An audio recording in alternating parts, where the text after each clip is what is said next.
금성이 산이 된 이야기, 상상, 가설, 추리, 10,000% 뻥이고 증거 없는 이야기, 소화가 되시는 분만 들으십시오. 멤버십으로 함께 해주신 분들 진정 감사드리면서, 자, 눈알 시리즈. 이제 이 문양이 나오면 눈알 시리즈입니다. 어느 정도 은유와 기존 가설들을 이해해야지 들을 수 있는.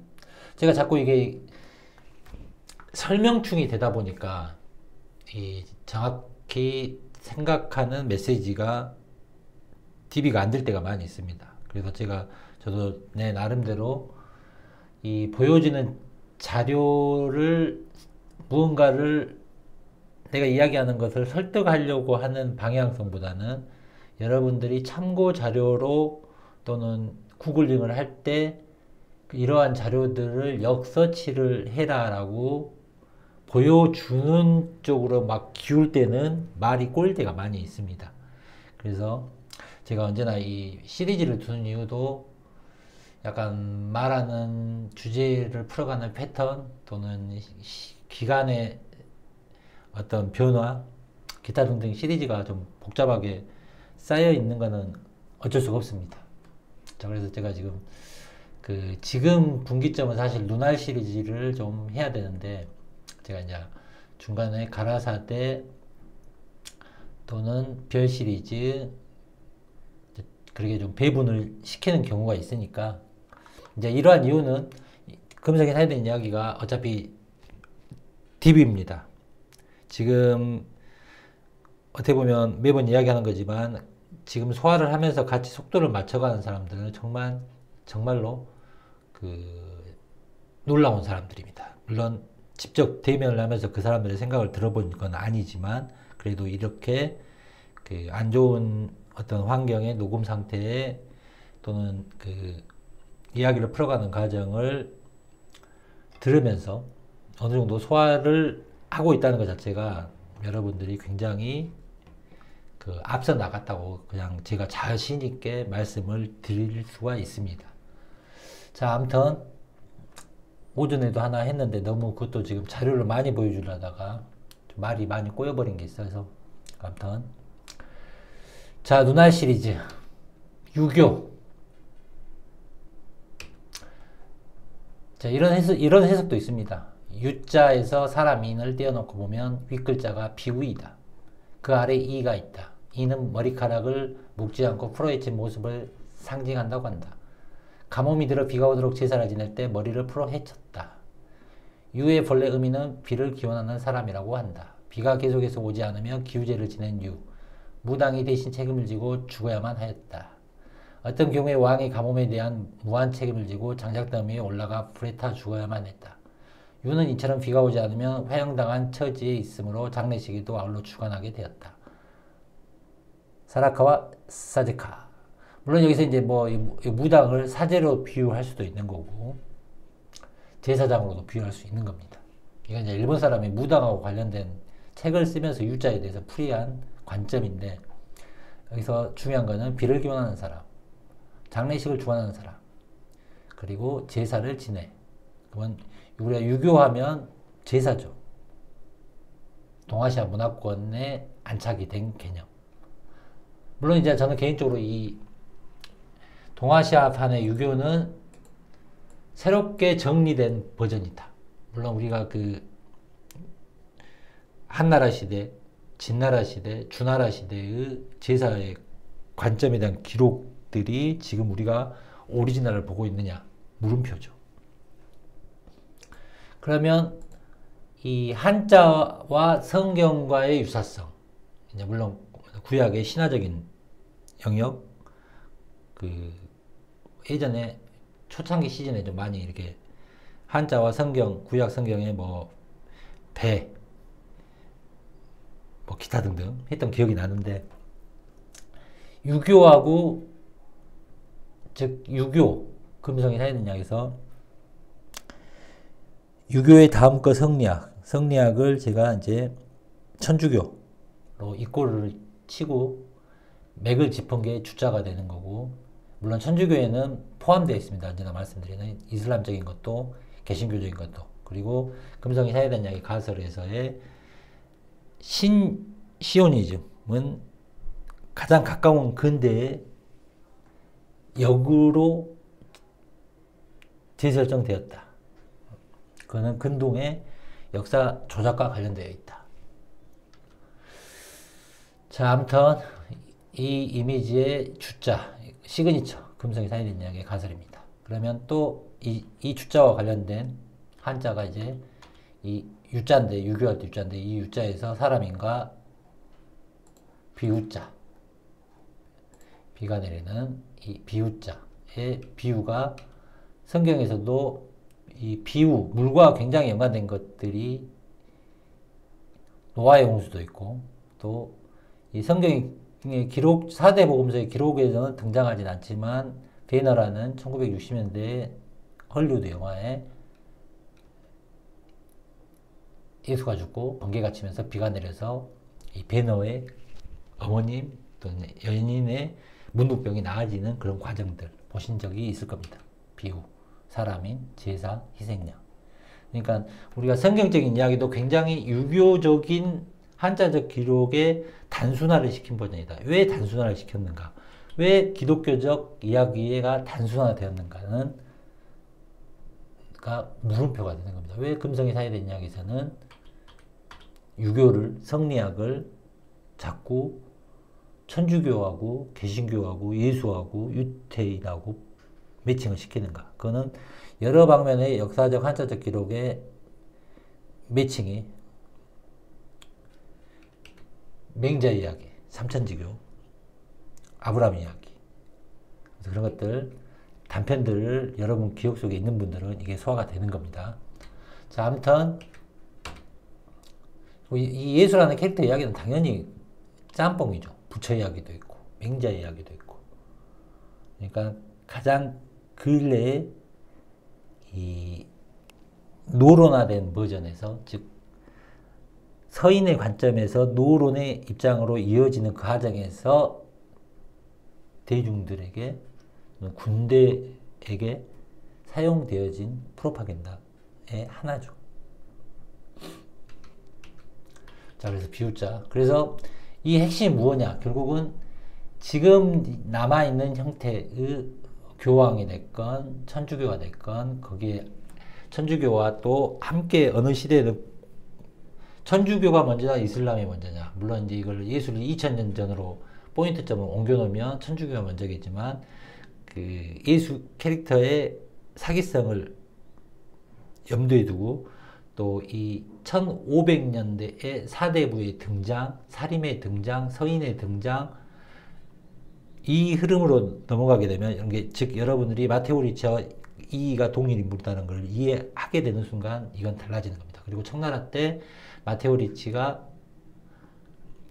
이 천주교를 청나라에 전파했다라는 개념을 우리가 금성이 사이된 이야기나 또 다른 관점으로 접근시키면 청나라 초기에 천주교적인 이론 체계가 진전되었다를 역추적할 수 있는 거죠. 그게 사림에 대한, 서인에 대한 한반도적 이 기록이나 청나라 기록사에서 등장하는 바로 서인의 등장, 바로 마테오 리치, 바로 이하고 관련된 거다. 그래서 이 서인의 흐름을 따라서 노론의 시대를 거쳐서 1800년대로 넘어오는 거고, 이 노론의 시대 끝에 등장하는 벽파적 개념이 지금 시오니즘을 지향점을 찍은 신유대인의 탄생의 개념이다. 그래서 2000년 만에 새로운 역사가, 새로운 땅에, 아니 이슬람의 새로운 국가를 다시 재탄생시키는 개념이 맞물린 거다. 그래서 그랬을 때 이제 중요한 거는, 그러면 이 서인, 즉 서인 성리학, 즉 성리학을 하는 사림들의 등장은 무엇으로 봐야 되는가? 결국 조선을 사대부가 만든 나라로 봤을 때 이 사대부들의 이 몇 번의 껍질 벗기 또는 변화, 조정, 현실까지 밀려오면서 지금 우리에게 실체로 보이는 이 천주교가 보이는 거고, 한자 기록상은 성리학이다. 근데 이 사대부들이 성리학적인 것에 기본적인 성리학으로 정립이 되는 게 1200년대가 되는 거고 1200년대는 결국은 무신들의 등장하고 맞물리는 거고 이 사대부라는 거는 과거에 주나라 봉건제의 뭐 천자, 제후, 경 밑에 있는 대부사 가장 밑에 있는 어떻게 보면 지방 관료 조직이 됐건 지금의 정부로 말하면 말단 공무원적 개념이다라는 겁니다. 근데 그들이 세상을 엎었다. 그들이 세상을 장악하게 된 근본적인 동기가 바로 문신과 무신, 문신이 이게 우리가 무신 정권 이전의 문신, 일본 역사로는 헤이안 시대, 고려사로는 문신들이 어떻게 보면 제후나 경의 입장에서 윗레벨이고 이 세력이 무신의 세력으로 엎어지면서 등용되어지거나 그 무신과 함께 존재했던 게 바로 사대부다라는 겁니다. 이 사대부는 선비도 되고 무사도 되고 다이묘도 된다라는 겁니다. 그래서 이 낮은 레벨이 권력을 장악하고 그들의 세대가 변화하면서 생겨진 허물이 바로 천주교적 시스템이다라는 겁니다. 그래서 유럽에서 이제 1차 세계대전 때도 히틀러나 무솔리니나 로마 교황과의 제국과의 관계. 자, 사대부는 중국 고대 주나라 시대의 천자나 제후에게 벼슬 한 대부와 사에서 비롯된 명칭이다. 이때의 대부와 사는 하나의 계급이었으나 지난 시대 이후에 계급의 구별이 없어졌다. 단순한 문관의 관이로서 정착되었던 것이다. 그러니까 우리가 이제 주나라 시대 봉건제가 되었고 진나라 시대 한번 봉건제가 깨졌다가 한나라 시대 때 다시 유교적인 것을 정체화시켜서 유교가 발전되어지면서 또 당나라 송나라를 거치면서 결국은 송나라 때 1100년 1200년을 관통하면서 지금 성리학이 재설정되어지는 과정에서 권력의 중심이 결국은 사대부다. 그러면 이 사대부는 원래 직책은 벼슬, 단순한 문관, 관이었는데 이들이 무엇하고 연결이 되는가? 사대부가 등장하게 되는 것은 무신직군기다. 정권을 잡는 무신들은 문신을 몰아낸 뒤 그 행정적 공백을 메우기 위해 지방 행정을 담당했던 토착 세력을 등용하고 이를 그 상층부였던 향리층이 과거를 통해 상당수 중앙으로 진출. 즉 사대부는 무신직공기하고 연관이 있다라는 겁니다. 사대부. 그래서 이 무신직공기를 올바르게 이해를 해야 되는데 이 무신직공기가 바로 계속 강조했던 삼별초, 그 다음에 성정기사단, 그 다음에 일본사에서는 사무라이. 이게 하나의 오리지널 시스템인데 지금 갈라진